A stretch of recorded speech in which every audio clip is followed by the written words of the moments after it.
Di dalam nama Tuhan Yesus Kristus. Haleluya. Amin.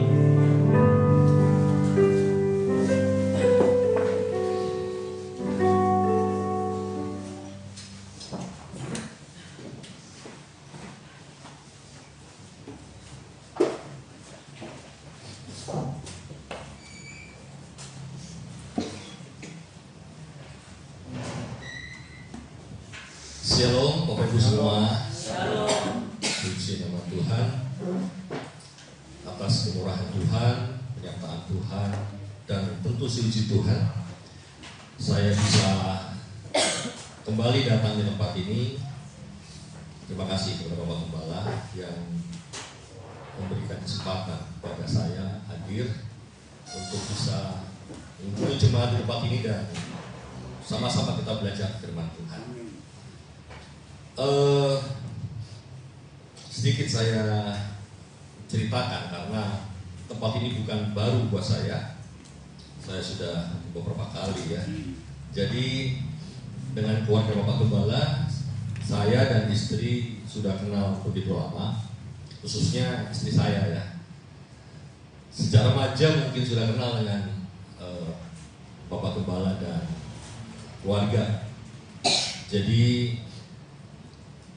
mungkin sudah 40 tahun gitu ya. Udah lama sekali sejak sebelum saya ketemu dengan istri saya gitu.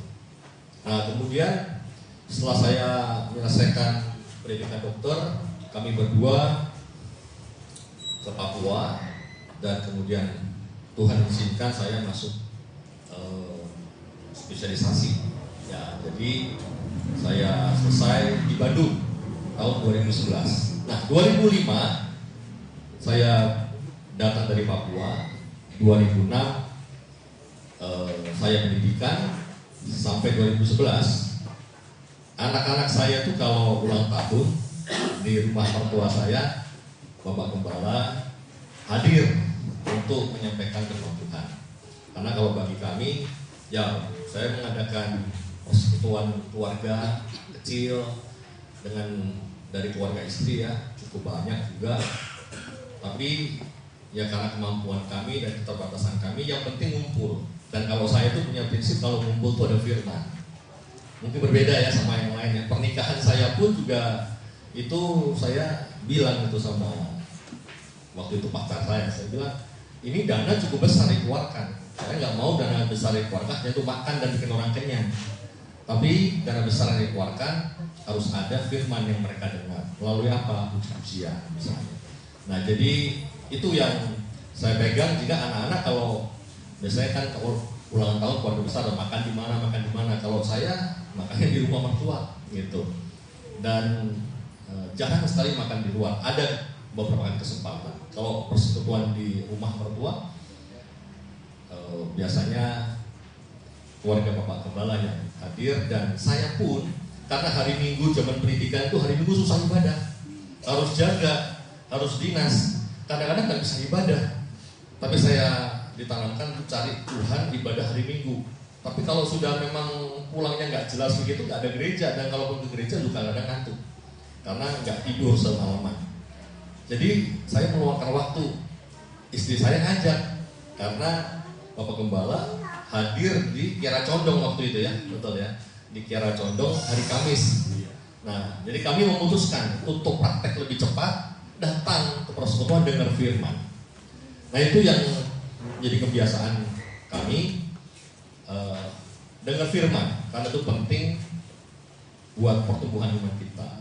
Yang firman Tuhan mengatakan apa? Iman timbul dari pendengaran akan firman Kristus. Nah jadi 2011 saya pindah, selesai pendidikan spesialis saya spesialis bedah saraf. Jadi sampai tahun 2011 ya, itu mungkin 2-3 kali ya saya kesini ya, datang ke sini untuk ibadah hari Minggu ya, seperti ini. Nah 2011 saya ada di Jambi. Saya di Jambi 10 tahun sampai 2021, 2022 saya pindah ke Jakarta. Sebenarnya berat buat saya pindah ke Jakarta. Jakarta adalah tempat yang sebenarnya dari dulu saya hindari. Sejak saya dipanggil oleh rumah sakit ya salah satu rumah sakit besar ya, dan seorang profesor panggil saya untuk bergabung. Dulu saya menolak-nolak gitu, maunya ke Papua, melayani Tuhan di Papua, tapi di Papua tidak ada alat. Jadi menjadi dokter percuma. Sampai saya ditanya, kamu mau ngapain di sana? Nggak ada alat, jadi pendeta kamu di sana. Ya tapi karena Tuhan izinkan saya menjadi seorang spesialis, saya pikir-pikir betul juga ya, kalau menjadi pendeta ngapain susah-susah gitu kan, sekolah spesialis. Tapi rupanya betul bahwa saya bergabung dan akhirnya saya menghindari Jakarta, saya di Jambi. Tapi 2021 dipanggil karena ada satu rumah sakit besar di Jakarta. Dari jejari rumah sakit ini yang harus ada bedah saraf yang istilahnya bukan baru lah, lebih senior gitu. Nah saya dipanggil datang. Setelah pertimbangan sana sini saya datang di Jakarta. Sebenarnya saya takut, saya malas. Malas artinya, waduh itu macet ya, macetnya minta ampun. Jadi betul-betul saya ngalamin namanya culture shock. Jambi itu ujung-ujung setengah jam lah, nggak ada macet, nggak ada keluar mobil ke sekolah anak 7 menit, 5 menit nyampe, paling lama 10 menit. Begitu di Jakarta, keluar portal aja udah macet. Macetnya itu jalan 2 km bisa setengah jam nggak kelar. Jadi betul-betul bikin stres di Jakarta itu. Sampai hari ini saya masih beradaptasi, tapi lumayan ya, sudah tahu jalan ya. Kalau ke gereja udah nggak pakai map lagi ya. Jadi mana-mana harus pakai map. Karena apa? Benar-benar nggak tahu jalan. Dulu sering ke Jakarta, saya sengaja saya tidak akan hafalkan jalan Jakarta. Kenapa? Karena saya tidak mau tinggal di Jakarta. Ternyata jalan kita nggak sama ya. Dulu saya juga berpikir di Papua sampai seumur hidup, nggak tahu sampai kapan. Ternyata cuma 3 tahun. Ya. Dan kemudian saya juga punya pengalaman waktu mau perguruan tinggi. Dulu namanya UMPTN ya, namanya itu UMPTN. Saya nggak mau di Kota Malang, pokoknya nggak mau di Kota Malang. Saya pilih nomor 1 Surabaya, UNER. Nggak keterima. Pilihan kedua Brawijaya gitu. Kakak saya ngomel-ngomel gitu, kamu ini harusnya Brawijaya nomor 1, kamu diterima pasti gitu. Saya bilang nggak mau, saya mau di Surabaya. Tahun kedua, akhirnya coba lagi gitu ya. Saya sekolah di swasta di Surabaya. Tahun kedua, saya coba lagi. Pilih nomor 1 tetap UNER Surabaya, 2 Malang. Kenapa? Saya nggak mau di Kota Malang. Tetapi pada saat saya memilih di Kota Malang dan saya diterima, saya mengerti panggilan saya di Kota Malang.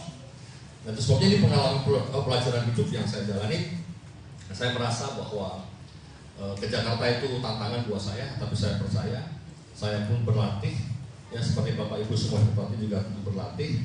Dengan semua keadaan yang dialami, kita berjalan bersama-sama dengan Tuhan. Hari ini tadi saya perhatikan puji-pujian itu penyataan iman semua nih, Bapak Gembala, betul ya? Ya kita dikuatkan dengan puji-pujian ya. Iman yang teguh, iman yang kita pegang, itu yang hari ini juga tema yang akan saya bagikan kepada Bapak Ibu semua. Saya juga belajar tentang pancaran iman. Ada satu statement firman Tuhan yang begitu menarik ya. Lukas pasal 18 ayat 8. Firman Tuhan berkata begini. Aku berkata kepadamu, ia akan segera membenarkan mereka. Akan tetapi jika Anak Manusia itu datang, adakah ia mendapati iman di bumi? Ini statement Tuhan yang katakan, jika Anak Manusia itu datang, adakah ia mendapati iman di bumi? Dulu ya pada saat saya masih muda, sekarang juga masih muda ya, saya mempelajari firman Tuhan karena saya bingung dengan bagian ini. Bukankah kita percaya dari waktu ke waktu kita kenal Tuhan, harusnya iman kita semakin tumbuh dan banyak ya. Tapi Tuhan menyatakan, adakah yang mendapati iman? Bahwa hidup itu sedemikian sulit Bapak Ibu. Nah akhirnya dalam perjalanan hidup saya pun tertantang ya, terlatih iman saya. Demikian juga Bapak Gembala dan jemaat di tempat ini. Mungkin dalam minggu ini dan minggu-minggu ke depan itu berbeda, karena Tuhan sudah panggil Ibu Gembala yang dikasihi. Sebelumnya saya juga mengucapkan minta maaf ya, tidak bisa menghadiri sejak dari ibadah penghiburan, penutupan peti sampai pemakaman. ingin sekali hadir, tapi karena saya waktu itu di luar kota, cuma saya dapat update saja. Jadi sambil bertanya-tanya itu update apa yang terjadi begitu. Dan karena saya di luar kota dengan istri, dan kemudian pulang sudah ada jadwal-jadwal yang tidak memungkinkan untuk hadir ke sini. Jadi sempat kemarin ngobrol-ngobrol di waktu telepon ya kemarin ya tentang hasil CT scan. Saya bilang kapan ada kemana kok, saya bilang biasa panggil Pak Yanto ya, Bapak Kembala. Gak ada kemana-mana, udah mau di sini gitu. Tapi cepat nggak bisa, tapi cepat mau ke sini gitu ya. Nggak tahu ya Bapak Kembala bilang, udah datang ke Pegadaian bawa firman gitu. Saya agak pusing juga lihat jadwal saya ini gimana nih, bulan depan juga jauh sekali ya, minggu depan nggak bisa gitu ya. Lalu saya bilang sama Moni, saya bilang istri saya, ini kalau bisa berangkat saya sendiri karena saya hari ini ada kegiatan yang juga tidak bisa dia jadi pembicara, satu seminar dan workshop, jadi dia nggak bisa batalkan mendadak gitu. Jadi ya saya hadir, sekaligus di tempatnya juga saya mau katakan dari kami berbelasungkawa sedalam-dalamnya buat jemaat Tuhan tempat ini dan Bapak Gembala. Tapi saya percaya bahwa Tuhan tidak pernah salah, betul ya? Tuhan tidak pernah salah. Tapi pernyataan tadi yang kita dengar, yang kita lihat dari firman Tuhan itu menjadi satu tolok ukur atau introspeksi bagi kita ya. Ternyata iman itu ada ukurannya Bapak Ibu.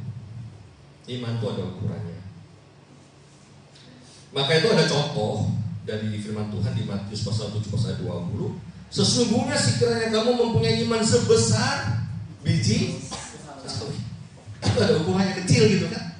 Tapi sekecil itu kamu dapat berkata kepada gunung ini pindah dari tempat ini ke sana, maka gunung ini akan pindah dan takkan ada yang mustahil. Jadi tadi berangkat dari pertanyaan, ada nggak iman di bumi? Pertanyaan yang sama juga, masih ada iman di tempat ini bagi kita Bapak Ibu semua? Tapi saya mau katakan, firman Tuhan sudah mengajarkan, memberikan tuntunan. Iman itu ada ukurannya. Yang kecil pun seperti biji sesawi, dia bisa memindahkan gunung. Ya, sesuatu yang nampaknya mustahil, tapi firman Tuhan mencatat iman itu membuat tidak ada yang mustahil.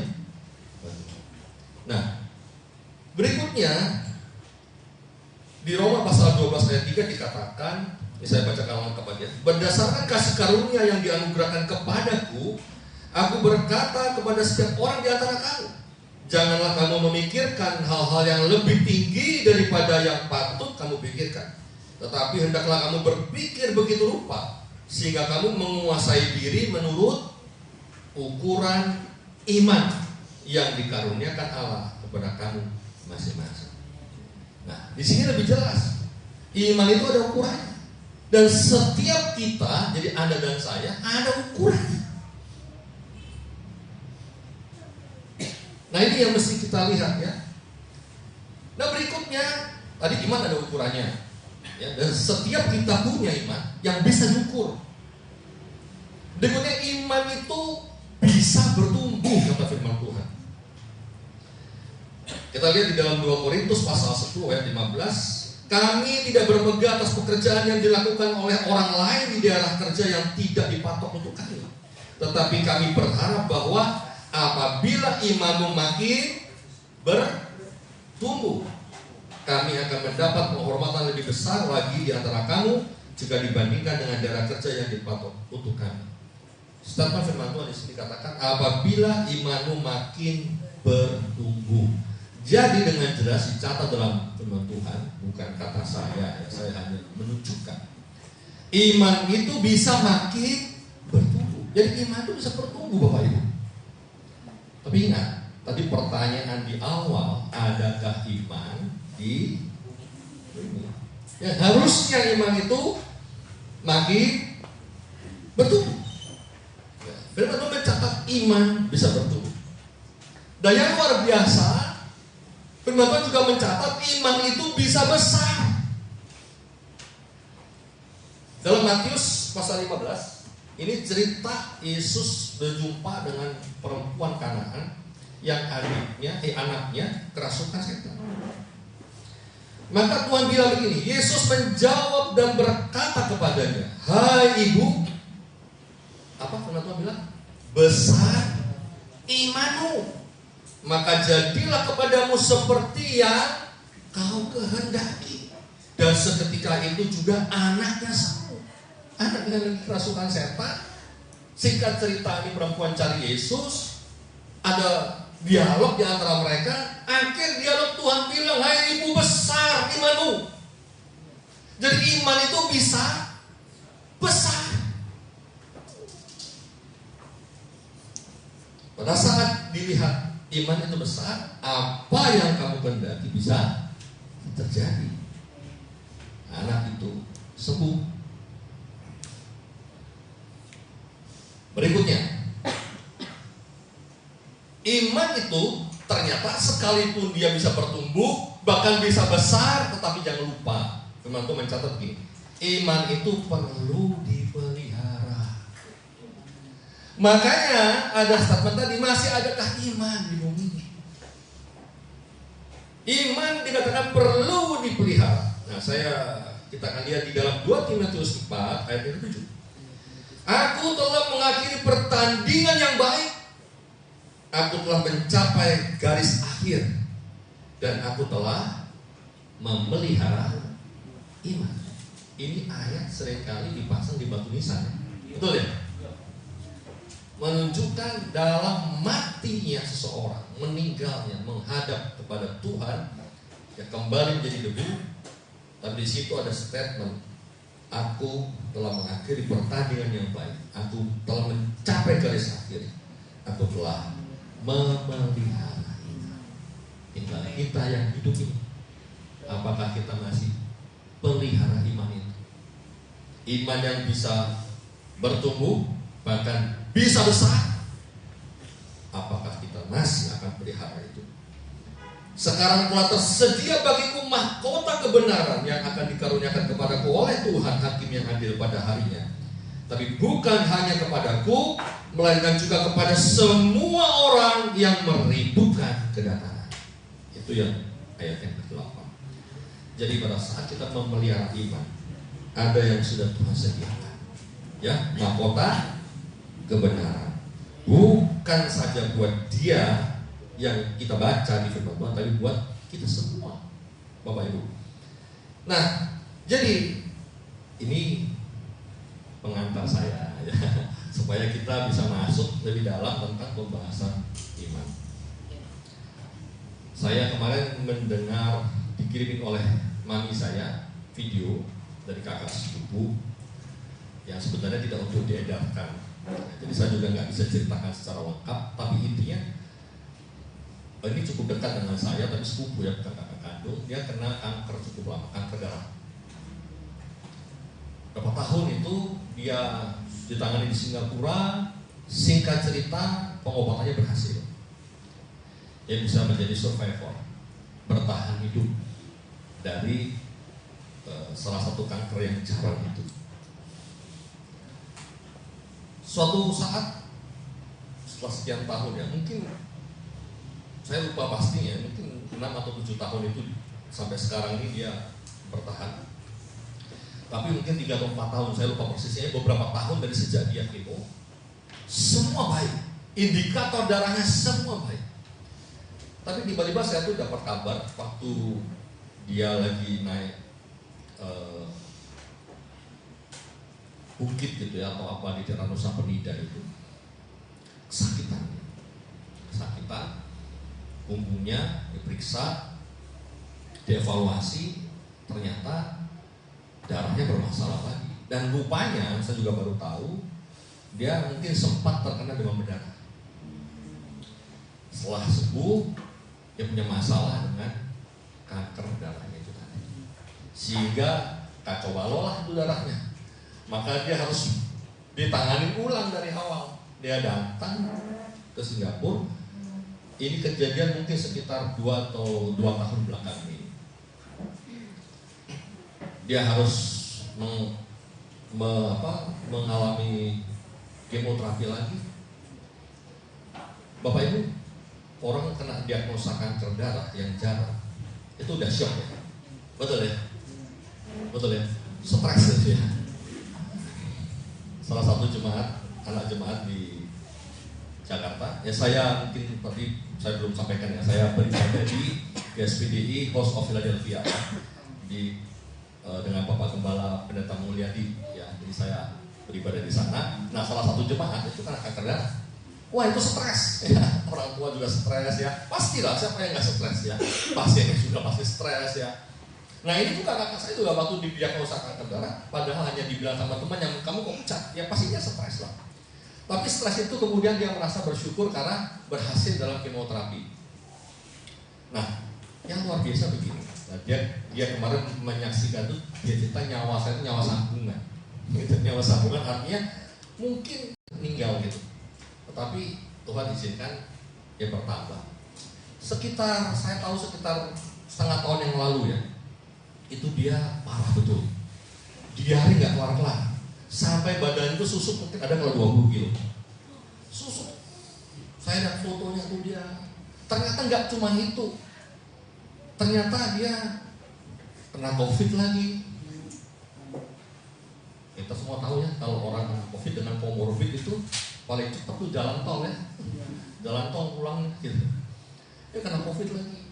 Saya lihat fotonya itu waktu dia di Singapura. Anaknya tuh dokter juga, jadi ponakan saya berarti ya. Dia kirim saya cek gitu. Saya lihat ini radang paru, dan radang parunya itu didiagnosa sebagai jamur. Waduh, jamur itu pengobatannya nggak bisa cepat, betul ya? Jamur itu harus bisa 2 bulan, 3 bulan lebih gitu. Dan ternyata selama pengobatan itu dia halusinasi. Jadi error ngomong itu nggak jelas gitu. Sampai harus pakai kursi roda. Jadi benar fisiknya ngedrop betul. Dan yang luar biasa, singkat cerita dengan menjalani pengobatan ini, diare itu sampai sekarang nggak ketemu. Kok bisa ada diare, bahkan di Singapura pun juga nggak bisa ketemu. Kenapa bisa diare berkepanjangan sehari bisa 20 kali diare lebih? Kebayang ya, kita aja yang diare 5 kali udah bosen di kamar mandi ya, itu udah 20 kali gitu ya, sampai kurus kering. Kemarin kenapa dia putarkan video, dia tunjukkan hari ini dia sudah sehat kembali, darahnya semua bagus. Nah, saya mau katakan, berapa bulan yang lalu, 2 bulan mungkin dia posting saat dia mimpin pujian di gereja. Saya waktu lihat, puji Tuhan, dia mimpin pujian dengan badannya yang masih agak kurus di pujian. Ini bukti bahwa dia pelihara iman, tidak kehilangan iman pada saat serangan kemoterapi, bahkan yang kedua lebih parah dari yang pertama. Dia tetap berjalan sebagaimana seharusnya dia berjalan. Bapak Ibu, kadang-kadang kita nggak pernah tahu ya apa yang kita alami. Saya mendengarkan Bapak Gembala menyaksikan cara orang hidup, mengakhirnya beda-beda. Tapi satu yang kita yakin adalah iman di dalam Tuhannya tidak hilang. Betul ya? Amin. Kita nggak pernah tahu. Saya punya pasien pernah bawa moge, jatuh 20 meter. Mogenya itu udah hancur. Nah, kan bingung kan? Mogenya nyangkut di pohon, nyangkut yang tegak. Nah, orangnya ini gimana? Bisa terduduk pas di atas rumput. Daerah batu, ya kita tahu lah kalau di tebing-tebing gitu kan, dia bisa duduk terlemparnya pas di atas rumput yang tebal. Itu polisi bilang selama orang jatuh di sini nggak ada yang hidup. Baru kali dia. Orang yang sama ini beberapa tahun kemudian dia rusak, dia punya ginjalnya dan harus ditransplantasi. Ini orang kaya. Waktu mau operasi itu mau dibatalkan. Kenapa? Karena pembuluh darahnya sudah kayak tersumbat dan berat. Wah, heroik kan? Itu kalau nggak bisa disambung kan dia cuci darah dan mungkin tak berapa lama. Cerita operasi yang heroik akhirnya bisa disambungkan. Uniknya, berikutnya mungkin sekitar 2 tahun atau 1 tahun kemudian ketemu sama saya, dokter spesialis apa pendarahan otak. Saya operasi, masih bisa hidup lagi. Kita nggak pernah bisa pikir ya Bapak Ibu ya, kok bisa yang model kayak begini itu. Karena itu tadi, kita nggak pernah tahu bagaimana kita mengakhirinya, seperti yang Bapak Gembala sampaikan dalam kesaksian. Ada di sini Bapak Ibu yang tahu bagaimana kita mengakhiri hidup kita? Nggak ada ya. Ada yang tahu. Saya pun sebagai dokter juga nggak tahu. Sehingga saya kalau mau operasi pasien saya bilang, kan semua pasien yang mau dioperasi otaknya itu istimewa ya. Istimewa. Kenapa? Dia mau percayakan otaknya sama saya kan? Ya betul ya. Paling kalau Bapak Ibu kan pegang otak sapi, otak ayam ya. Terus saya otak manusia hidup lagi gitu. Jadi kalau saya tanya mau nggak otaknya Bapak Ibu saya pegang, pasti nggak ada yang mau. Soalnya saya kali bercanda itu, ada mau voucher gratis dari saya, voucher operasi. Nggak ada yang mau, amit jangan. Jadi saya sering bercanda itu. Mau saya kasih nggak mau, kenapa? Karena kalau bisa jangan dekat-dekat Pak Roni deh kalau pas sakit. Kenapa operasi ngeris-ngeris gitu. Nah ini kalau udah dioperasi, menyerahkan hidupnya soalnya begitu, sama tangannya dokter jangan salah ya dok, jangan salah sentuh gitu ya. Nah kalau beda 5 mili kan beda cerita ya. Ya saya bersyukur ya Tuhan kasih karunia ya. Saya ya sampai hari ini saya masih menjalankan profesi saya. Setiap kali saya ngomong sama pasien saya bilang Pak jangan takut mati. Bukan karena saya Tuhan, bukan karena saya bisa jual umur, saya pun tidak tahu umur saya. Tapi saya bilang, kenapa? Karena umur Anda di tangan Tuhan, bukan tangan saya. Kalau Tuhan tidak izinkan Anda berpulang di meja operasi, Anda tidak akan pulang. Nah saya buktikan, banyak orang meninggal di jalan raya. Ada yang meninggal di hotel. Ada yang meninggal lagi olahraga kan hidup sehat ya. Ada yang meninggal, salah satunya bapak mertua saya. Ada yang meninggal lagi tidur dan tak pernah bangun. Ada contohnya, ada kakak ipar saya sendiri berpulang. Jadi saya bisa merasakan apa yang Bapak Gembala rasakan, kehilangan orang yang sangat dikasihi. Tahun 2022 waktu saya pindah ke Jakarta, kakak ipar saya umurnya itu di bawah saya, tidur dan gak bangun. Kami cuma 2 bersaudara, Koko sama saya. Saya aja mikir udah tahu begitu. Saya mau bawa mobil, itu saya bilang jangan terbang, cari pesawat. Beda sekian menit saya sudah nggak dapat. Saya langsung naik taksi. Saya udah biasa mandiri ya, pergi ke sana tuh sendiri gitu. Jadi packing itu setengah jam udah pasti kelar gitu. Kalau saya udah biasa pergi sendiri, saya berangkat. Katanya psikologi itu ya, kehilangan orang terdekat itu stres yang paling tinggi Bapak Ibu. Pasangan hidup, suami atau istri. Stres berikut adalah kehilangan orang tua atau anak. Itu stres yang cukup tinggi. Terus saya mau katakan, tadi firman Tuhan mengajarkan kita. Karena kita punya Tuhan, kita punya iman yang tetap kita harus pelihara. Dan di situ kita menyadari ya seberapa besar ya. Hari ini saya ngajak kita untuk belajar sesuatu ya tentang pancaran iman ini, supaya kita tahu ya bagaimana kita tuh memelihara iman. Ya. Menarik, kita lihat di dalam Kisah Para Rasul 14 ayat 8 sampai 10. Saya ajak Bapak Ibu membaca firman Tuhan bersama-sama ya. Kisah Para Rasul 14 ayat 8 sampai 10. Sudah dapat Bapak Ibu? 1, 2, 3. Di Listra ada seorang yang duduk saja karena lemah kakinya dan lumpuh sejak ia dilahirkan dan belum pernah dapat berjalan. Ia duduk mendengarkan ketika Paulus berbicara, dan Paulus menatap dia dan melihat bahwa ia beriman dan dapat disembuhkan. Lalu kata Paulus dengan suara nyaring, "Berdirilah tegak di atas kakimu." Dan orang itu melonjak berdiri, lalu berjalan dia kemari. Firman Tuhan ini cerita yang cukup padat, jelas ceritanya ya. Orang ini di Listra, ya. Paulus tuh melihat, ketemu sama orang ini, duduk saja karena sejak lahir dia lumpuh. Anda pernah ketemu orang yang lumpuh sejak lahir? Kakinya pasti nggak akan sebesar kaki kita. karena tidak pernah digunakan. Kalau nggak pernah dipakai itu namanya kakinya kecil, ototnya kecil, tidak terlatih. Ya bandingkan saja otot kita dengan para binaraga itu kan kalah gede. Binaraga itu kan kayak galon aqua ya, gitu, besar-besar ya, karena dilatih. Dan kita kan nggak dilatih, apalah kita nggak dilatih tapi dipakai setiap hari.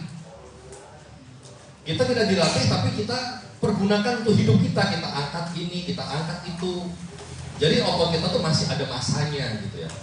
Tetapi kalau yang tidak pernah dipergunakan karena lumpuh, ya ototnya tidak terbentuk seperti yang orang normal. Jadi dia lumpuh sejak dilahirkan dan belum pernah dapat berjalan. Nah yang menarik, orang ini duduk, dia mendengarkan Paulus berbicara. Dia duduk dalam kelumpuhannya dan dia perhatikan Paulus bicara. Yang menarik lagi firman Tuhan mencatat begini, Paulus menatap dia. Kalau kita lihat dalam bahasa aslinya itu ya, dia mata Paulus tidak berpindah dari orang itu. Dia lihat. Yang luar biasa dibilang begini kata firman Tuhan, Paulus menatap dia dan melihat. Apa yang dilihat? Ia beriman. Coba Bapak Ibu ya, yang satu kursi ya, bisa bertatap-tatapan dulu, kiri kanan ya. Coba tunjukkan iman Anda. Tunjukkan iman Anda. Coba lihat, ada nggak yang lagi mukanya kayak kursi lipat?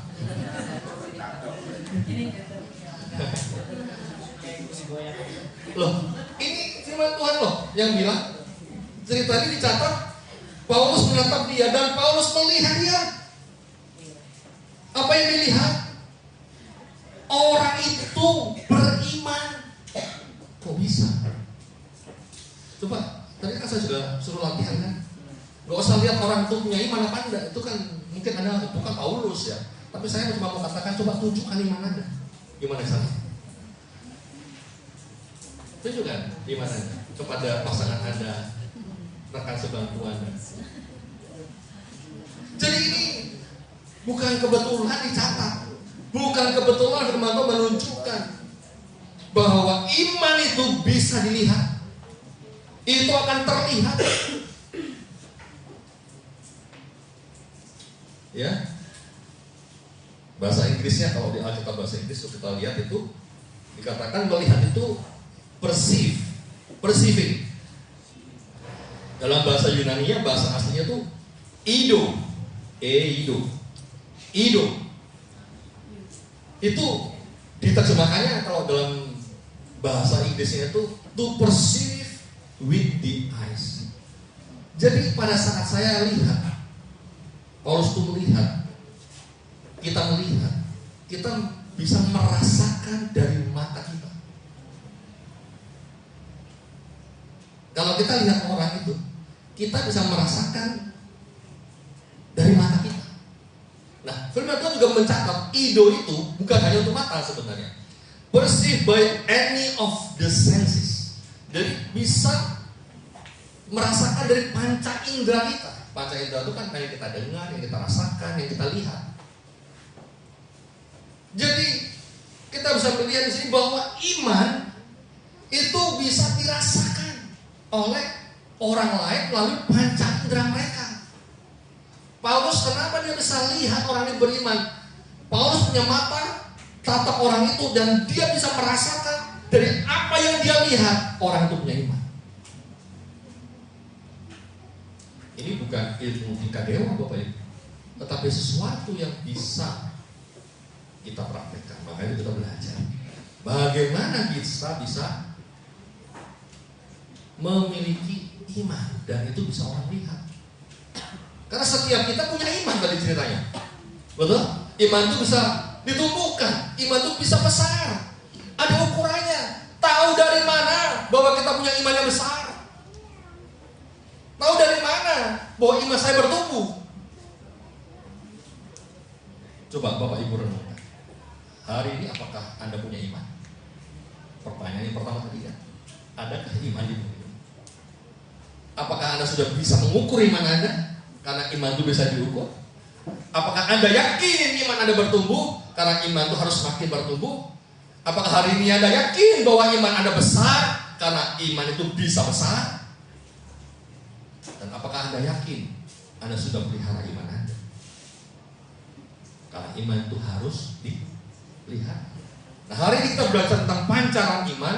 Karena cerita orang ini, begitu Paulus melihat bahwa orang ini punya iman, maka Paulus berkata, berdiri tegak di atas kakimu. Dan orang itu yang belum pernah berjalan seumur hidupnya, karena imannya mengalami mujizat. Hari ini Bapak bisa mengatakan, kalau Anda memiliki iman, apapun yang terjadi saat ini atau saat yang akan datang, Anda akan alami mujizat. Ujian yang pertama tadi bukan? Ada mujizat. Kalau Anda punya iman. Nah, bagaimana kita memiliki iman yang dapat terpancar ya sehingga terlihat? Bagaimana iman bisa terlihat? Nah, ada 3 hal yang kita pelajari, semoga cukup waktunya ya. Bagaimana iman bisa terlihat? Nah, maka kita harus mengetahui ya. Iman terpancar melalui yang pertama perbuatan. Ya, iman terpancar melalui perbuatan. Jadi orang bisa melihat iman Anda, dia bisa merasakan dengan panca inderanya dari perbuatan Anda. Yakobus pasal 2 ayat 18 dikatakan oleh firman Tuhan, tetapi mungkin ada orang berkata, padamu ada iman dan padaku ada perbuatan. Aku akan menjawab dia, tunjukkanlah kepadaku imanmu itu tanpa perbuatan, dan aku akan menunjukkan kepadamu imanku dari perbuatan-perbuatanku. Jadi perbuatan Anda bisa mencerminkan iman Anda. Jadi kalau tadi pertanyaan saya, bagaimana Anda pelihara iman? Kita tidak perlu menjadi hakim, tapi kita bisa melihat dari perbuatan yang kita lakukan. Karena apa?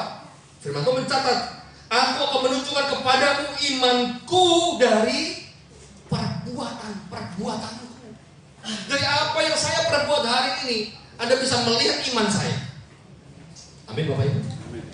Jadi hati-hati dengan perbuatan Anda.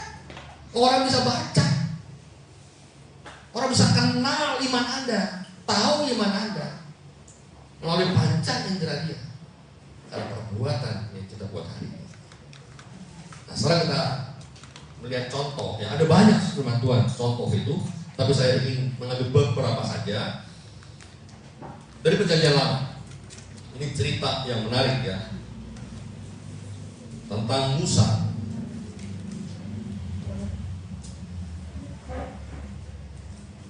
Suatu saat ya, dalam perjalanannya Musa memimpin bangsa Israel ya, dia tiba di satu tempat, di Pihahirot, di depan Baal Zephon.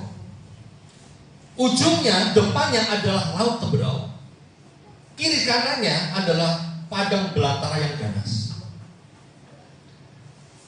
Musa membawa orang Israel sampai di titik itu, dan Anda tahu apa yang terjadi? Mereka lihat ke belakang, ke jalan yang mereka lalui, itu orang Mesir kejar mereka dengan pasukan. Jadi Anda bisa bayangkan, inilah tempat, ada penulis buku yang mengatakan itu tempat yang kuldesak. Kuldesak itu tempat yang kayak di perumahan itu one gate system tuh. Pintu masuk dan pintu keluarnya cuma satu. Sekarang kan banyak perumahan kayak begitu ya, demi keamanan kan. Jadi orang yang masuk nggak bisa keluar lagi lewat jalan lain kecuali jadi jalan masuknya. Itu daerah kuldesak. Dan itu yang dialami oleh orang-orang Israel bersama dengan Musa. Pada saat mereka melihat pasukan Mesir kejar mereka, mereka tidak punya jalan keluar. Jalan masuknya udah diisi sama pasukan dari Mesir. Mau ke sana pada belantara yang mereka tidak bisa lalui.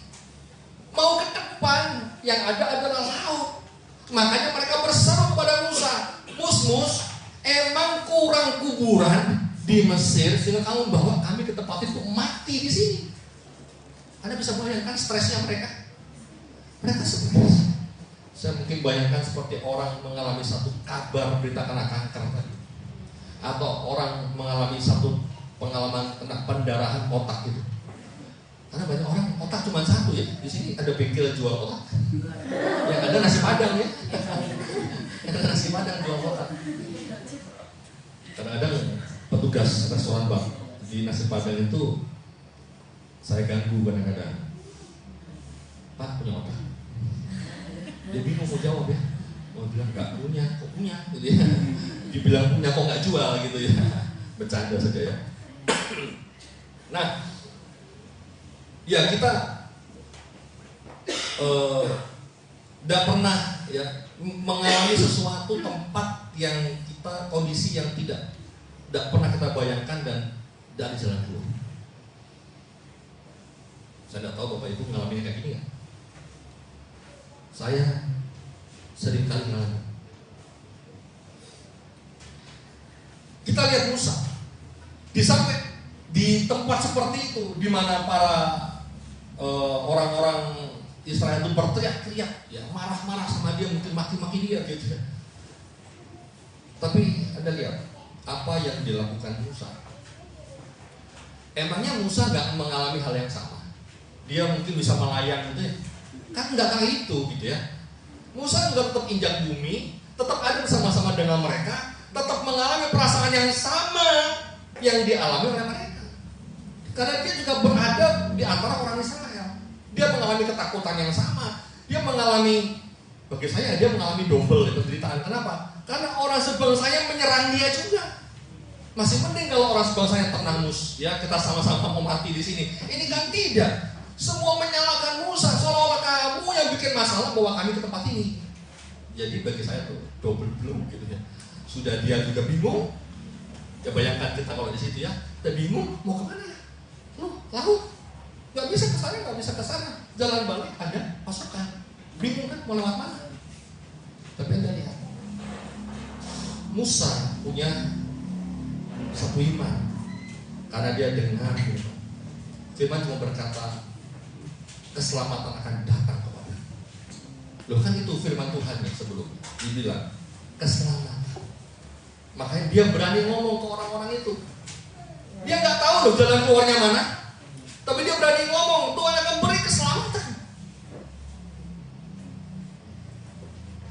Maka itu ada melihat. Nah ini yang saya bilang perbuatan orang, ya perbuatannya. Musa bawa tongkat. Tuhan cuma bilang apa? Ambil tongkatmu, acungkan tanganmu, dan belahlah laut. Saya mau tanya, zaman itu apakah ada orang yang bisa membelah laut?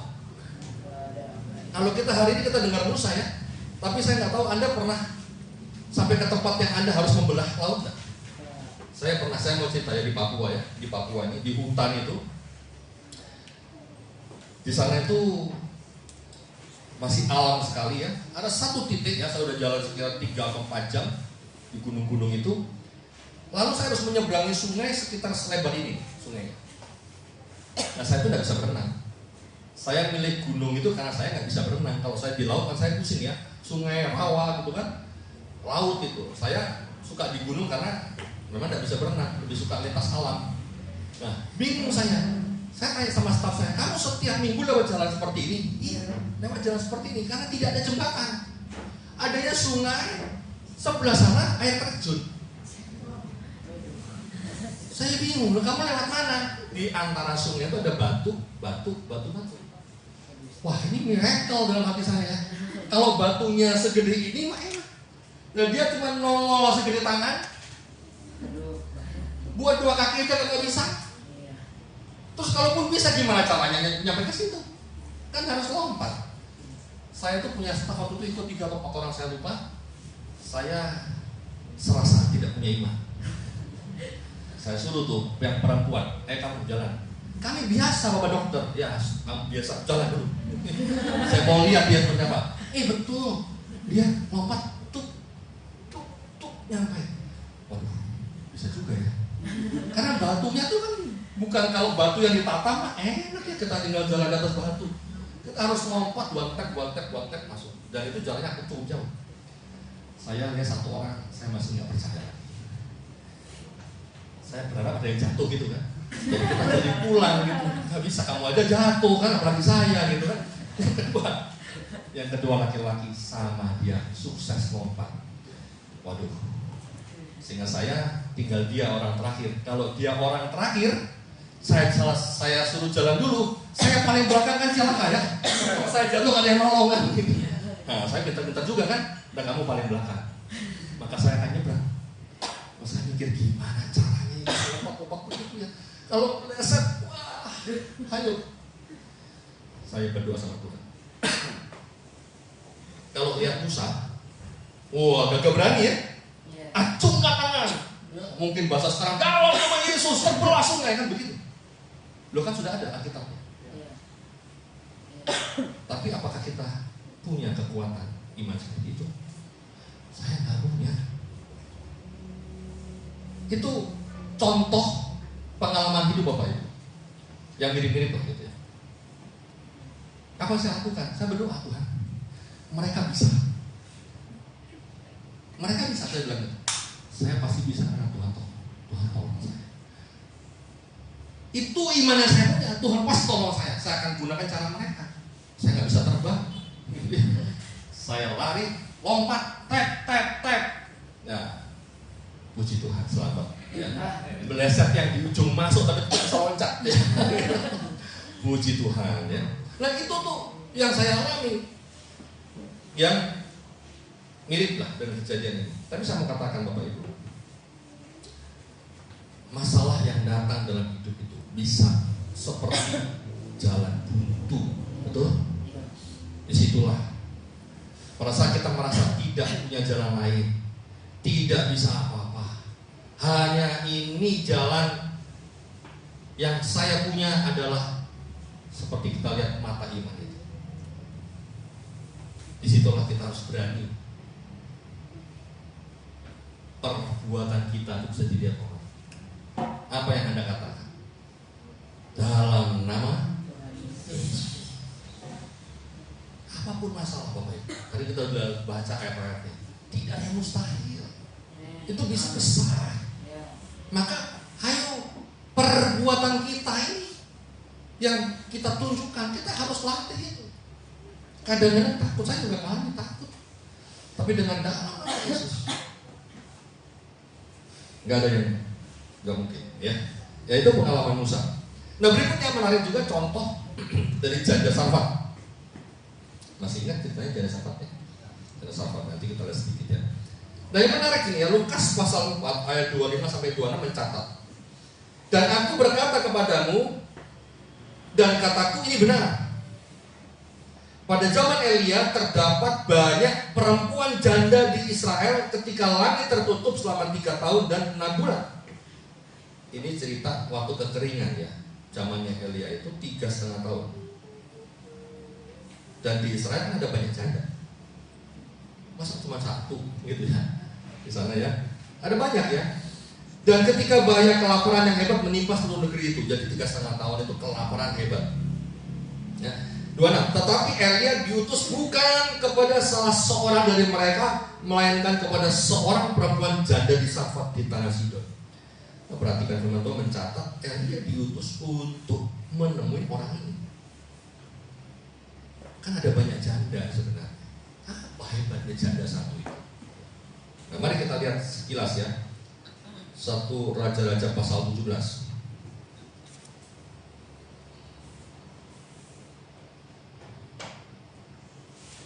1 Raja-Raja pasal 17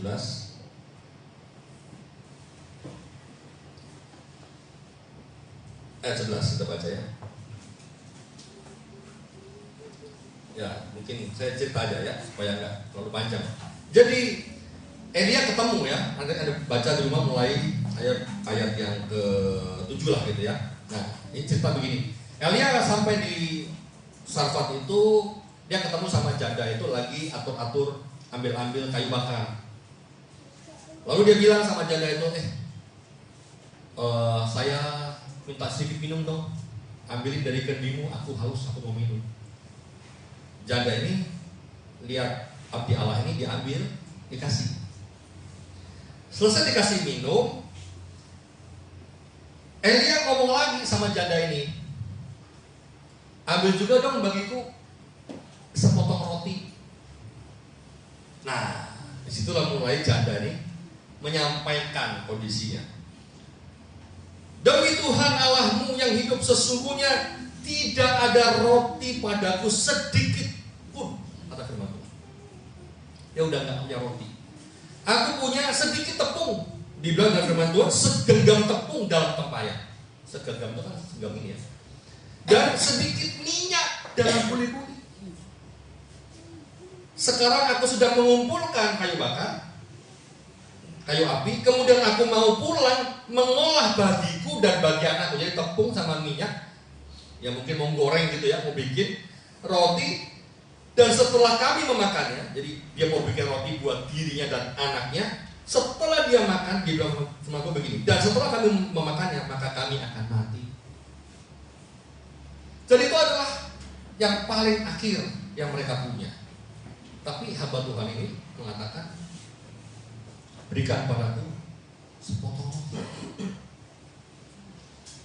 Nah, terus Elia ngomong gini sama dia, janganlah takut, pulanglah, buatlah seperti yang kau katakan. Tetapi buatlah lebih dahulu bagiku sepotong roti bundar kecil daripadanya, dan bawalah kepadaku. Jadi maksudnya Elia gini, jangan takut, pulang aja, bikin seperti yang kamu rencanakan itu. Tapi waktu kamu bikin, setelah jadi kasih ke aku dulu roti kecil. Setelah itu barulah kau buat bagimu dan bagi anak-anakmu. Sebab beginilah firman Tuhan Allah Israel, tepung dalam tempayan itu tidak akan habis, dan minyak dalam buri-buri itu pun tidak akan berkurang sampai pada waktu Tuhan memberi hujan ke atas muka bumi. Kira-kira ya, kalau sampai di titik ini ya, faktanya, mata yang kita lihat, pengalaman saya, tepung ini dibuat sama minyak ini selesai, satu kali makan selesai. Tapi Elia bilang, bikin dulu, kasih ke aku. Nah pertanyaannya, kalau itu di kita mau kasih apa kita mau makan buat kita? Lalu itu faktanya ya. Karena itu makanan terakhir. Bapak Gembala datang ke rumah, boleh bagi makan enggak? Kalau masih ada stok lagi, oh banyak stok, Bapak Gembala di kulkas ambil gitu. Tapi kalau hari itu aja juga kita juga mentok. Kalau buat diri saya mungkin lain cerita ya. Kalau itu ada cerita buat saya dan anak.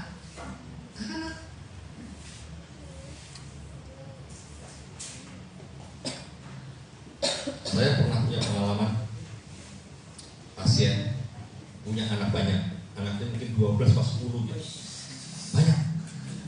Harus dioperasi, tapi mereka tidak mau memutuskan untuk tidak dioperasi. Saya bilang harus dioperasi karena ini mengancam nyawa dia. Kalau bisa dioperasi, siapa tahu ada peluang untuk bisa hidup. Dia orang nggak mampu. Saya bilang operasi saya fee dokternya free. Dia bilang begini, Pak dokter, jasa dokternya free, tapi rumah sakitnya saya harus bayar. Betul juga ya. ICU-nya harus dibayar, obat harus dibayar, kamar operasi harus dibayar. Pasti ada pengeluaran. Lalu saya bilang sama dia, Pak, Bu, kalian beranak bersaudara berapa ya? Saya kaget karena dia cukup banyak orangnya, 10 atau 12. Saya bilang itu kalau urunan mungkin lebih murah. Saya kira kan cuma dia sendiri mungkin yang tanggung. Yang saya kaget begini, kami dari keluarga yang tidak mampu, ya dia asongan, ada yang ya orang-orang kecil gitu, yang rendah, sehingga tidak punya penghasilan yang cukup. Untuk hidup kan susah. Dia bilang kami pun kalau kami kumpulkan uang kami bisa untuk bayar rumah sakitnya karena dokternya gratis. Habis itu kami obatin apa? Kami pun semua nggak punya uang untuk satu orang tua. Jadi mereka memutuskan merelakan orang tua. Kenapa saya kasih contoh seperti itu? Untuk satu orang tua saja, anak-anak yang ber-12 itu nggak bisa memberikan semuanya, apalagi untuk orang lain. Untuk Elia ini ceritanya. Nah jadi Bapak Ibu ya, kalau kita baca mungkin enak ya, tapi saya kenapa kok sengaja hari kita baca cerita Safat ini? Karena untuk mengingatkan ya, Apa yang menarik ya? Karena kalau perhatikan di ayat pertama, dibilang sama Tuhan tuh ngomong sama Elia. Ayat 9, ini Tuhan bilang sama Elia, bersiaplah pergi ke Sarfat yang termasuk wilayah Sidon dan diamlah di sana. Ketahuilah, aku telah memerintahkan seorang janda untuk memberi kau makan. Tuhan bilang sama Elia, aku sudah perintahkan janda untuk kasih kamu makan. Halo Bapak Ibu, ini bukan konglomerat. Janda yang suruh kasih makan, ini janda yang sedang tidak punya apa-apa, bahkan makanan terakhir itu makanan dia. Apa ini Tuhan salah? Tuhan keliru kali ya? Suruh janda kasih makan hamba Tuhan, tapi janda itu sedang dalam keadaan kekurangan. Tapi kan kita percaya bahwa tidak ada yang salah dengan yang Tuhan buat ya, betul? Betul Bapak Ibu? Nah, mari kita lihat. Ternyata ada yang istimewa. Kenapa dari semua janda itu ada janda Sarfat ini yang Tuhan tunjuk? Ini pembelajaran buat kita semua Bapak Ibu. Karena setelah janda itu dia dengar permintaan dari Elia, apa yang dia lakukan? Dia bikin dan dia kasih. Dia belum melihat mujizatnya. Dia belum melihat yang namanya tepung yang gak habis. Dia belum melihat yang namanya minyak dalam buli-buli yang penuh. Dia belum lihat.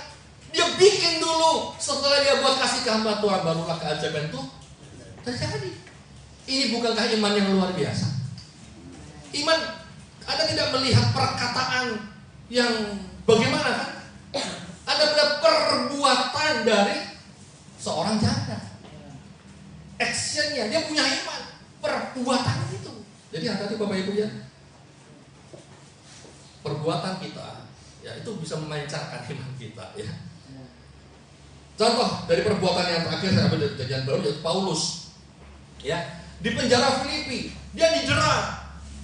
Bilur-bilurnya tuh banyak ya, didera berkali-kali. Kalau Anda baca setelah dia keluar kan bilurnya tuh diobatin lah gitu sama kepala penjara. Jadi dia masuk ke penjara dalam keadaan luka-luka. Di sini kalau luka itu pasti sakit kan. Dan apalagi lukanya tuh luka yang dipukulin gitu.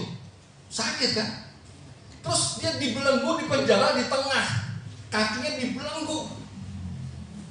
Kira-kira kalau kita ngalamin kayak begitu, mungkin kita meratapi nasib ya. Aduh, jadi penginjil seperti ini hidup kita. Jadi anak Tuhan ini seperti ini hidup kita. Itu nggak boleh, ini nggak boleh ya. Pacaran sana, pacaran sini salah. Ya karena kan ada kriterianya kalau anak Tuhan punya pacarnya, betul ya?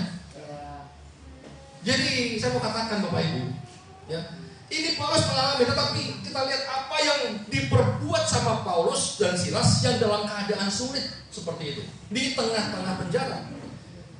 Kira-kira tengah malam Paulus dan Silas berdoa dan menyanyikan puji-pujian kepada Allah. Dan orang-orang hukuman lain mendengarkan mereka. Jadi ini bukan dalam hati seperti menyanyi dalam hati, memuji Tuhan dalam hati, menyembah Tuhan dalam hati. Tidak. Ini Paulus dan Silas dengan jelas dikatakan ada orang hukuman lain mendengarkan mereka. Apa yang mereka berbuat? Berdoa dan menyanyikan puji-pujian kepada Allah. Bukankah ini perbuatan yang bisa dilihat orang? Amin Bapak Ibu. Jadi kalau kita yang sederhana mau meniru cara Paulus, cara Silas, memuji Tuhan, keadaan sulit, memuji Tuhan. Tadi ada pujian, apa bersyukur dia? Gimana?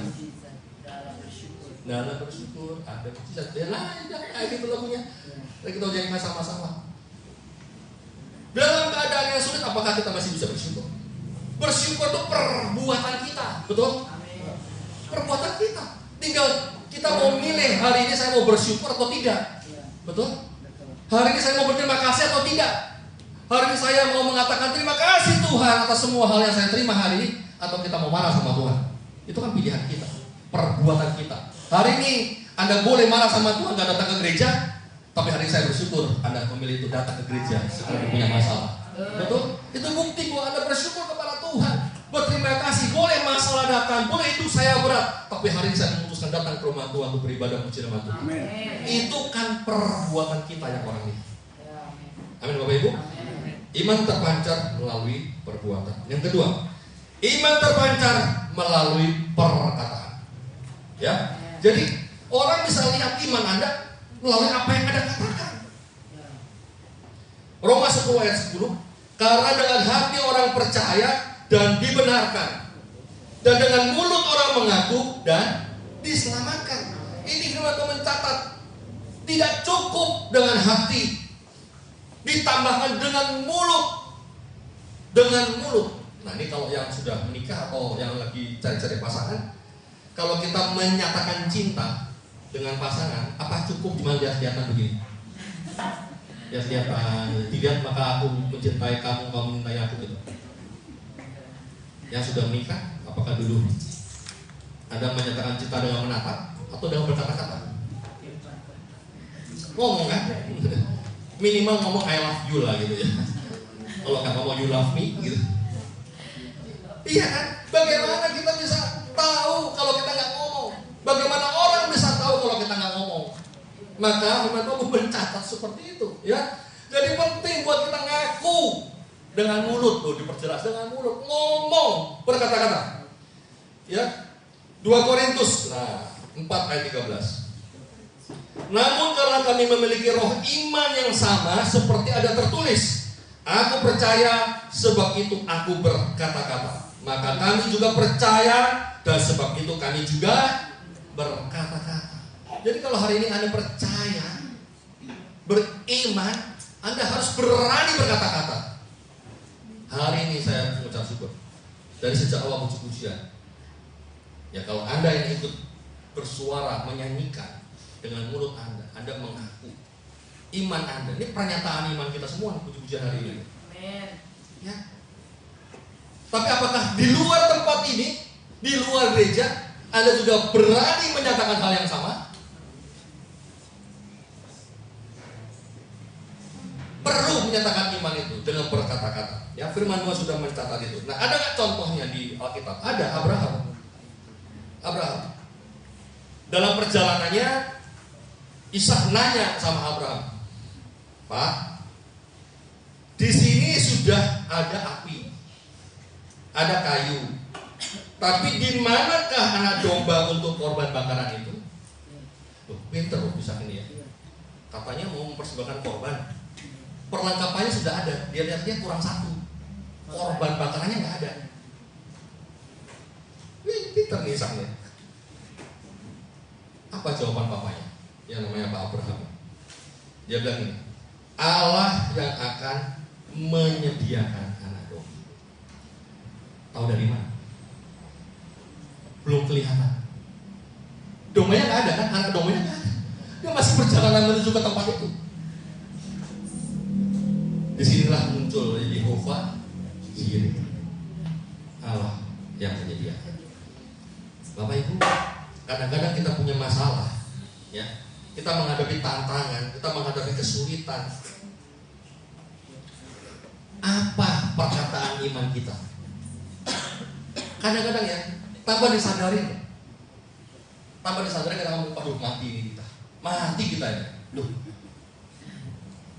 apakah itu imannya? Ini tanpa sadar loh ya. Kita mengalami kerugian, kita mengalami kegagalan itu sangat mungkin dalam hidup kita.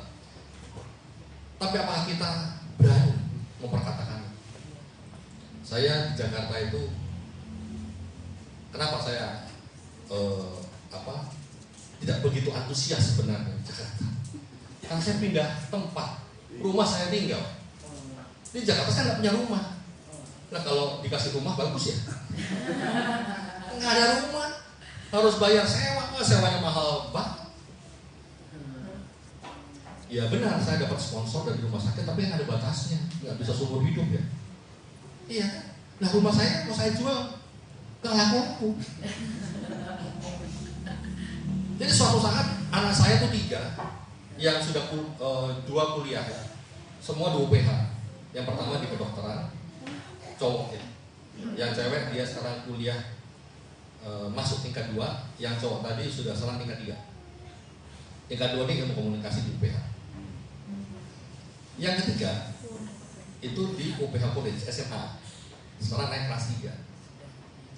Mereka di Jakarta tuh jauh dari saya. Mereka di Tangerang, saya di Jakarta Selatan. Jadi mereka harus kos kan. Nah, suatu saat bapak saya bilang, ini papa saya ya, bilang, Ron, kalau uang kos mereka itu buat bayar apartemen, kamu beli cicil apartemen, lumayan kan? Oh iya betul juga ya sebenarnya ya. Kan kalau saya bayar kos uang hilang. Kalau saya bayar untuk apartemen 10 tahun lagi saya punya barangnya gitu ya. Saya jual jangan murah-murah tetap saya untung kan gitu. Harusnya kan itu uang yang hangus harusnya ya. Tapi saya bilang sama bapak saya, Pak mana ada Pak. Kalau mau beli apartemen itu kan ada DP-nya dulu, ya kan? Ada uang mukanya, ada uangnya, uang penuh gininya lah gitu. Baru bayar cicilannya kan nggak bisa langsung gitu. Oh gitu ya, kata bapak saya. Tapi saya juga berdoa sama Tuhan, Tuhan kalau memang itu bisa ya bagus sebenarnya. Nah ini saya jangan dicontoh ya. Itu kan cara yang salah. Sebenarnya kan harusnya kan mengaminkan. Loh ya, saya belajar dari peristiwa itu. Kenapa? Ada penghuni percaya nggak percaya. Saya kalau ditanya sama orang punya uang, saya nggak punya uang. Uang saya ada di rumah yang belum bisa dijual. Iya kan? Uang saya itu selalu habis tuh untuk biayai anak, ya, biaya hidup gitu kan. Saya kalau rumah saya dijual saya punya uang, gitu. Tapi uangnya di rumah itu gitu. Jadi mau beli apartemen mau dari mana? Nggak ada. Singkat cerita, tahu-tahu ada orang menawarkan apartemen. Singkat cerita, tidak perlu harus membayar uang muka. Singkat cerita, saya ya boleh lah gitu ya. Tapi kan harusnya ada bank yang mau nanggung kan. Saya pikir, saya tuh selama saya dijamin saya nggak pernah ditolak sama bank. Itu bank tuh beberapa bank tuh menolak. Bingung kan juga. Saya cuma bilang sama Tuhan, Tuhan kalau memang Tuhan mau kasih gitu, dengan cara Tuhan. Nggak tahu gimana caranya. Karena tahu bank yang nggak pernah saya pikirkan datang tiba-tiba menawarkan kasih saya.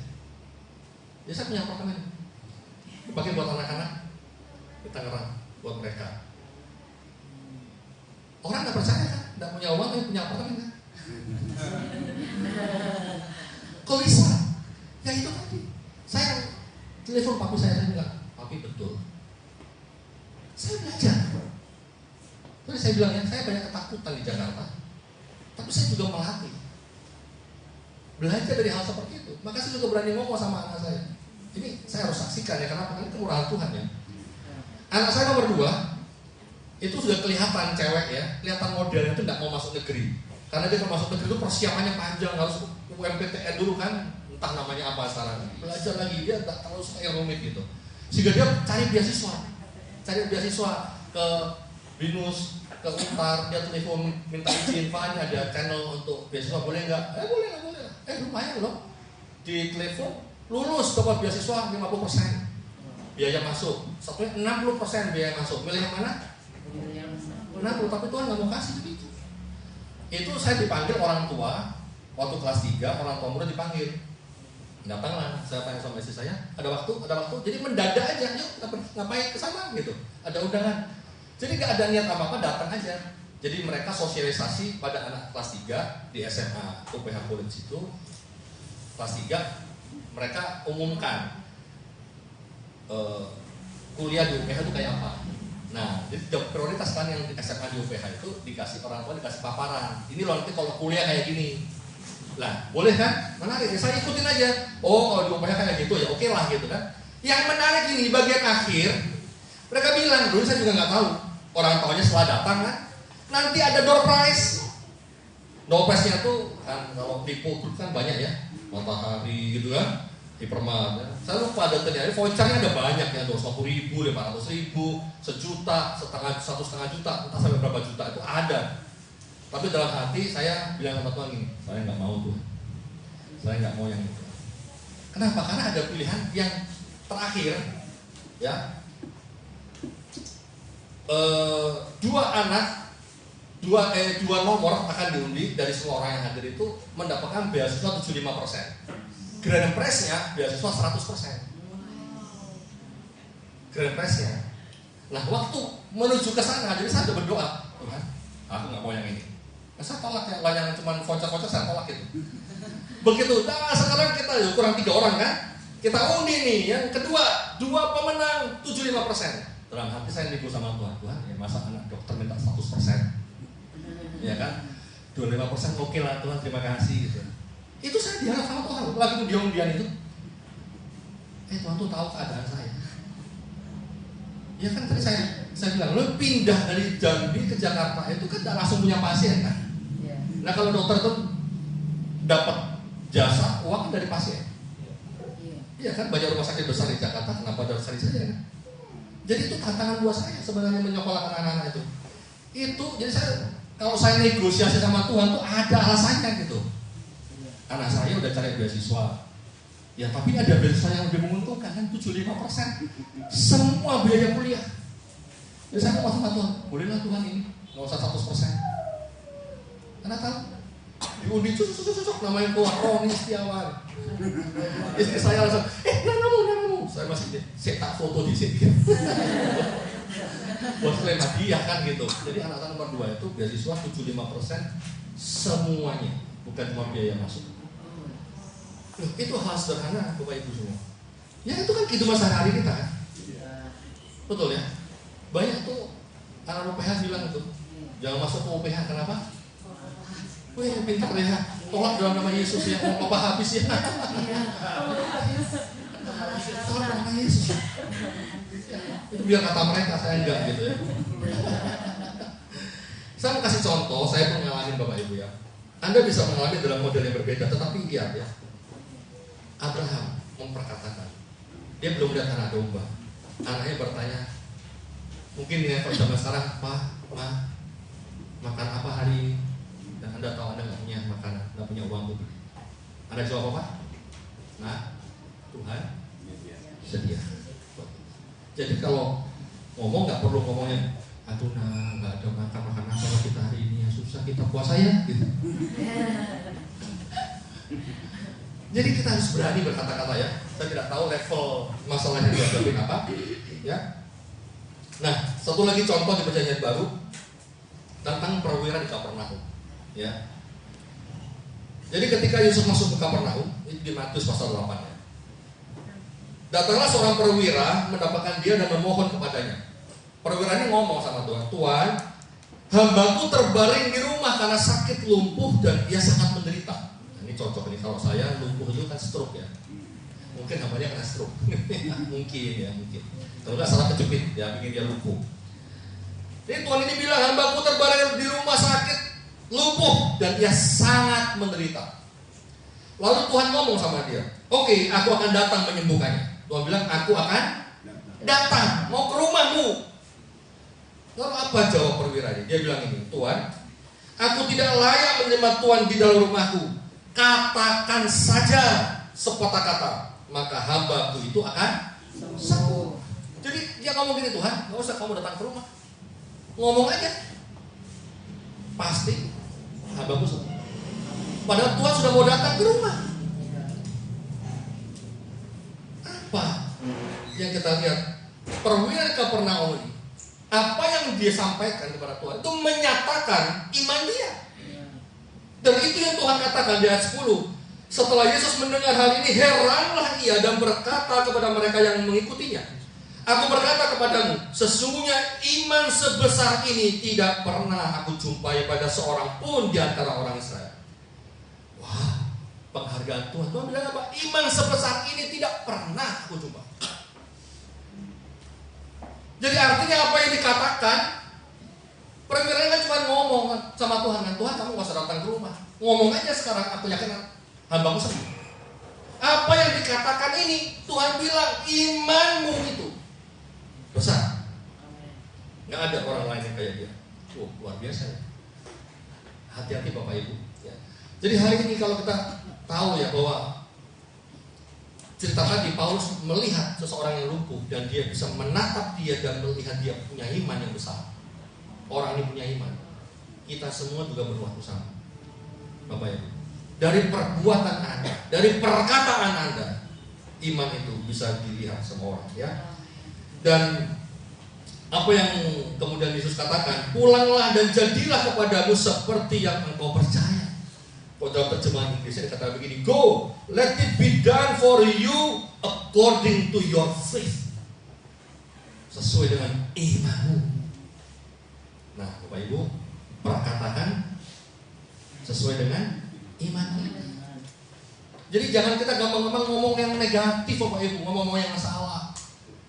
Jangan gampang-gampang kita mengeluh, kemudian kita mengumpat, kita menilai negatif, menyalahkan. Bukankah lebih baik kita mengatakan iman kita sesuai dengan firman Tuhan? Betul? Ada banyak janji firman, kita tinggal ngomong saja. Ya. Hati-hati dengan perkataan Bapak Ibu ya. Latih gunakan kata-kata yang tepat. Yang terakhir, iman terpancar melalui ekspresi kita. Mungkin Anda nggak berbuat sesuatu, mungkin Anda nggak ngomong apa-apa, tetapi ekspresi Anda menunjukkan iman Anda. Wow, luar biasa ya. Jadi tadi saya minta Anda untuk noleh kan, lihat kiri kanannya. Coba ekspresikan iman Anda. Ya, nah ini kita lihat ya. Ibrani 11 ayat 30 menyatakan seperti ini ya. Ibrani 11 ayat 30. Karena iman maka runtuhlah tembok-tembok Yeriko setelah kota itu dikelilingi 7 hari lamanya. Jadi Anda tahu apa yang terjadi di Yeriko kan? Guru-guru itu pintar ya, saya sudah tahu ya. Mereka berjalan berkeliling itu 6 hari dengan diam. Betul? Nggak boleh ada suara. Tapi hari terakhir firman Tuhan mencatat seperti ini. Bersoraklah mereka dengan sorak yang nyaring, maka runtuhlah tembok itu. Dan Ibrani mencatat itu karena iman. Jadi hari ini nggak salah kalau kita memuji Tuhan, nggak salah. Kita berseru pada saat kita punya masalah. Bahkan masalah yang sebesar dan setebal tembok Yeriko pun bisa runtuh dengan apa yang kita punya ekspresikan. Mungkin kita nggak bisa ngomong sama Tuhan, kita nggak bisa berbuat banyak, tapi kita bisa ngomong apa? Puji Tuhan. Bisa? Itu yang kita harus latih Bapak Ibu. Saat sulit, saat susah, belajar ungkapkan. Mungkin Anda nggak pandai bicara, mungkin Anda tidak banyak bisa berbuat apa-apa di saat-saat itu, tapi Anda bisa mengekspresikan iman Anda. Amin Bapak Ibu. Amin Bapak Ibu ya. Tadi Paulus dan Silas saat sulit, mereka juga sakit, mereka juga menderita, dibelenggu lagi, tapi mereka bisa mengekspresikan dengan memuji Tuhan dan berdoa. Jadi hari ini berdoa itu menunjukkan ekspresi kita juga kepada Tuhan. Ya, orang bisa lihat enggak? Bisa. Yang terakhir Bapak Ibu semua, 3 hal ya. Jadi iman bisa memancar melalui tadi apa? Perbuatan. Kedua, perkataan. Ketiga, ekspresi. Dan Anda harus tahu, iman kita itu diuji. Minggu ini kita semua mengalami ya, diuji. Tapi Yakobus mencatat, ingat baik-baik. Yakobus 1 ayat 3, sebab kamu tahu bahwa ujian terhadap imanmu itu menghasilkan ketekunan. Jadi iman kita bisa kita ekspresikan dalam perkataan, perbuatan, dan ekspresi tadi itu yang terus diuji. Tapi kalau kita diuji itu menghasilkan ketekunan. Nah, ketekunan ini kalau kita lihat dalam bahasa Inggris itu disebut patience. Kalau diterjemahkan itu kesabaran. Tapi kalau lihat dari bahasa aslinya ya, itu hupomonai. Maksudnya gimana? Itu bicara tentang ketabahan. Jadi pada saat iman diuji, kita akan semakin tabah jadi orang pribadi yang kuat, konstan, teguh. Atau apa? Ketahanan. Dalam bahasa Inggris itu endurance, punya endurance. Jadi Bapak Ibu, iman yang kita milih itu akan diuji. Tadi kita sudah ngomong di awal ya. Iman itu bisa diukur, betul? Iman itu bisa bertumbuh. Iman itu bisa besar. Iman itu harus dipelihara. Jangan lupa, iman kita juga akan diuji. Supaya apa? Supaya kita tabah, supaya kita konstan, teguh, supaya kita tahan uji, punya ketahanan. Kenapa kok harus diuji? Kenapa harus punya ketahanan? Kenapa kita harus punya kesabaran? Terus kita diuji, iman kita diuji, masalah datang, iman kita tunjukkan dengan perbuatan, dengan perkataan, dengan ekspresi, ulang lagi perbuatan, perkataan, ekspresi. Kenapa harus seperti itu? Karena Tuhan mau kita menjadi pribadi yang tabah, teguh, dan tahan uji. Kenapa? Timotius 6 ayat 12. ayat terakhir buat kita. Mari kita baca. Timotius 6 ayat 12. 1, 2, 3. Bertandinglah dalam pertandingan iman yang benar dan rebutlah hidup yang kekal. Untuk itulah engkau telah dipanggil dan telah engkau ikrarkan ikrar yang benar di depan banyak saksi. Firman Tuhan mencatat bertandinglah dalam pertandingan iman. Bagaimana kita bisa memenangkan sebuah pertandingan kalau tidak pernah latihan? Betul? Kita lihat main bola, senggol jatuh, iya kan? Mau nendang bola jatuh, karena nggak punya ketahanan, bodinya nggak bagus, nggak punya mental yang kuat. Jadi semuanya dilakukan karena memang hidup di dunia ini kita sedang bertanding. Amin Bapak Ibu. Firman Tuhan mencatat bertandinglah dalam pertandingan iman yang benar dan rebutlah hidup yang kekal. Jangan sampai kalah. Pernyataan di awal tadi, masih adakah iman di bumi? Saya berharap Bapak Ibu dengan firman Tuhan yang kita pelajari sama-sama pada pagi siang hari ini, kita berjalan dalam pertandingan iman.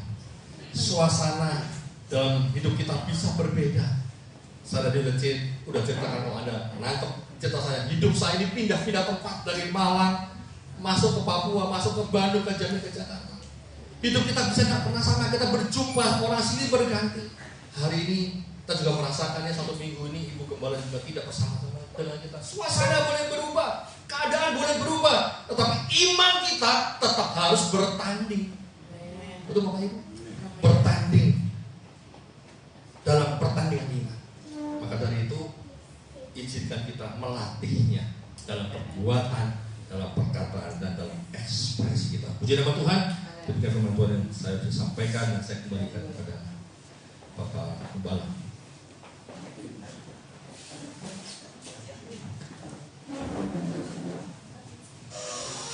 Mari saudara kita berdiri. Kau imam besar.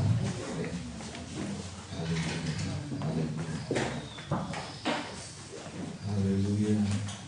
Haleluya. Walaupun kita berhadapan dengan tantangan hidup, segala hal silih berganti datang, percayalah dengan iman, dengan perbuatan iman, perkataan iman, dan ekspresi iman. Sekalipun harus menghadapi problem, supaya kita menjadi terbentuk orang-orang yang tahan uji. Haleluya. Haleluya.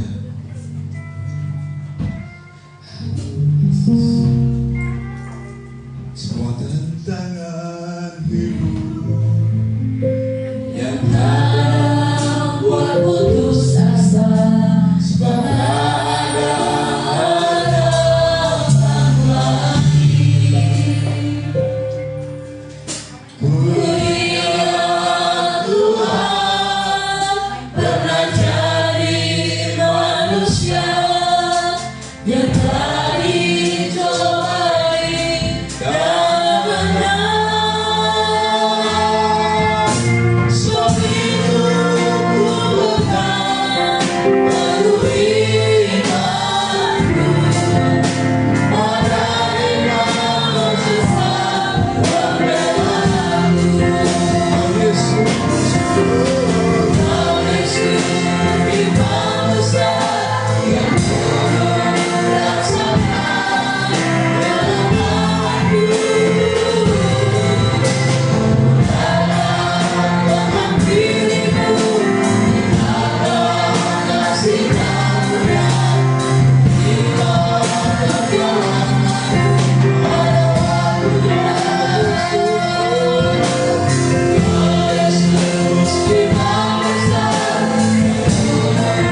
buat adalah baik dan bahkan yang terbaik.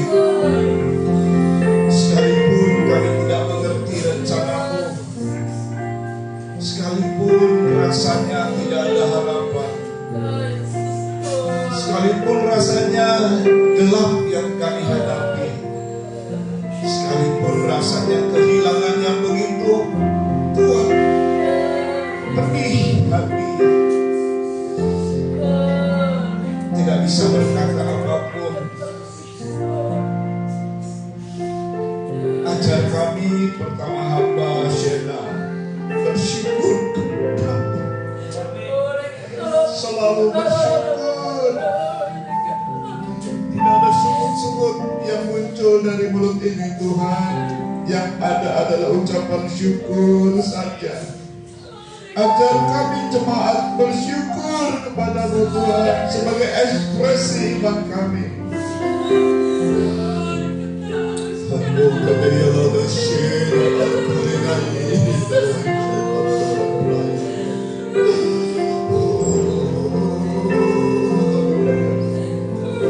Terima kasih Tuhan, Kau kuatkan kami karena Engkau pernah mengalami lebih daripada hamba. Kau diremukkan saat Kau mati di atas Kalvari. Kau mengalami semua hal yang bahkan tidak bisa diterima oleh manusia manapun. Sebuah penderitaan yang berat hanya untuk menebus kami dari segala dosa, membawa kami dalam kemuliaan-Mu ya Allah Israel.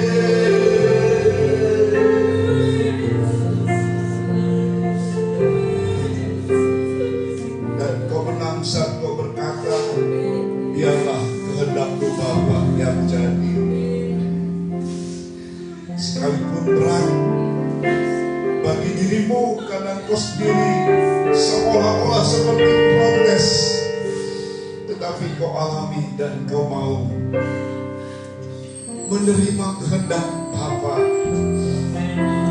Demikian kami Tuhan, demikian Bapa. Siapa hamba kita? Kami adalah hamba-hamba yang tidak berguna. Kami hanya melakukan apa yang harus kami lakukan. Siapa kami Tuhan? Kami hanya periuk dari bencana tanah liat, sedangkan Kau pensiunan. Haleluya. Bukan doa saya.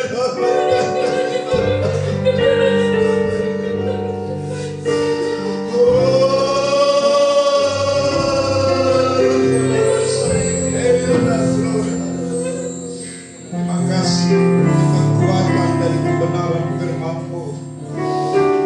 Kami akan tetap teguh iman kami kepadamu Tuhan,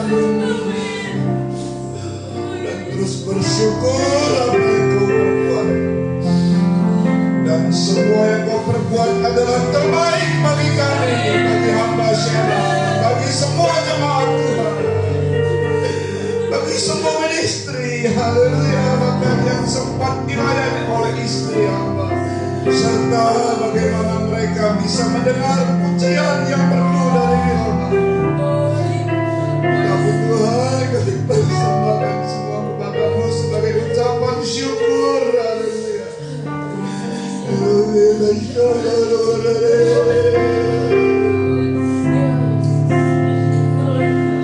Terima kasih buat anak-Mu yang telah menyampaikan berita firman, sehingga kami dikuatkan,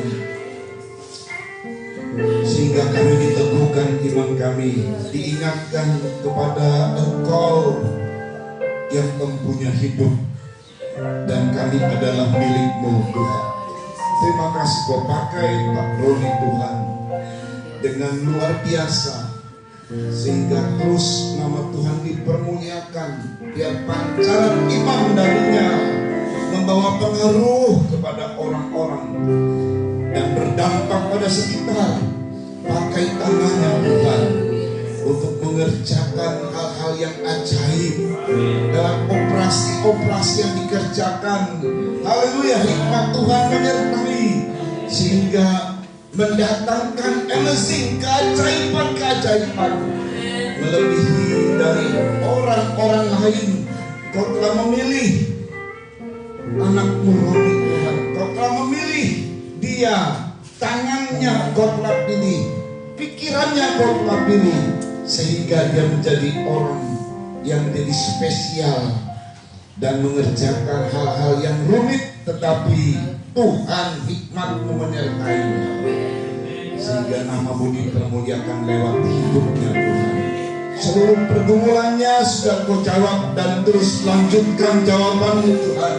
Bawa dalam kemuliaan selalu.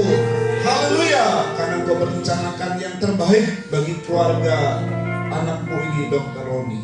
Nama Tuhan dipermuliakan. Kau berkati Tuhan keluarga yang memberi fasilitas kepada mereka yang memberi fasilitas tempat ibadah pastori, diberkati berlimpah-limpah. Berkati Tuhan apa-apa yang sebentar kami persembahkan. Berkati Tuhan Yesus yang sudah dikerjakan oleh anak-anak-Mu, perhatian mereka yang sungguh luar biasa.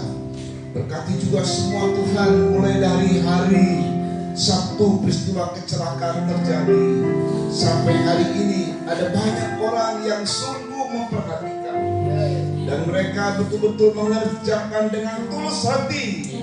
Bahkan seluruh kehidupan mereka membantu dan berkati mereka berlimpah-limpah Tuhan. Nama tidak bisa menyebutkan satu persatu, dan penghiburan sungguh mereka berikan kepada hamba. Itulah mengapa hamba sekarang bisa kuat, karena mereka menghibur dengan tulus hati. Berkati mereka Tuhan berlimpah-limpah, mulai dari di Sumedang sampai hamba ada di sini Tuhan. Berkati mereka, Engkau yang tahu persis, karena Engkau adalah penghulu gembala yang baik. Haleluya, apa yang dikerjakan oleh anak-anak-Mu diberkati berlimpah-limpah, dan itu membuat nama-Mu semakin dipermuliakan Tuhan. Dunia bisa melihat bagaimana kesepakatan kasih kami satu dengan yang lain, saling tolong-menolong, tulus hati dari hal-hal yang diberikan. Itu dunia melihat, karena dunia penuh dengan kebencian, melihat bagaimana kasih Kristus ada pada anak-anak-Mu. Berkati Tuhan pemerintah Kecamatan Pegadaian Kabupaten Subang, Provinsi Jawa Barat, Indonesia yang kami cintai, dengan pimpinan-pimpinan yang ada, baik Presiden, Wakil Presiden, para menteri, dan semua yang bergerak di bidang hukum, serta pejabat-pejabat negara. Kau berkati Tuhan juga Presiden baru yang akan dilantik di Oktober, diberkati semua. Dan Tuhan Yesus juga Kau bekerja Tuhan untuk Indonesia, karena Indonesia adalah tanah air yang kami cintai, yang Kau perhatikan. Indonesia, inilah hari-hari untuk Indonesia mendapat pelawatan dari Tuhan. Terima kasih Bapa yang baik. Dan selesai dari semua ini, kalau kami kembali ke rumah kami masing-masing, sampaikan dengan selamat, dengan tidak kekurangan sesuatu apapun. Kembalikan pada hari-hari ibadah yang sudah Kau tetapkan Tuhan. Kami angkat dua tangan kami menerima berkat dari Tuhan. Saudara-saudara yang dikasih oleh Tuhan, terimalah anugerah cinta kasih dari Bapa yang sangat mengasihi-Mu. Terimalah kekuatan kuasa pendamaian Yesus Kristus dan pimpinan persekutuan kuat kuasa Roh Kudus yang terus menyertai-Mu dari sekarang ini bahkan sampai selama-lamanya. Di dalam nama Tuhan Yesus Kristus, mempelai pria sorga dan imam besar yang kami puja dan puji selalu, kami alaskan doa ini. Haleluya. Haleluya, haleluya, haleluya. Yeah.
persembahan Tuhan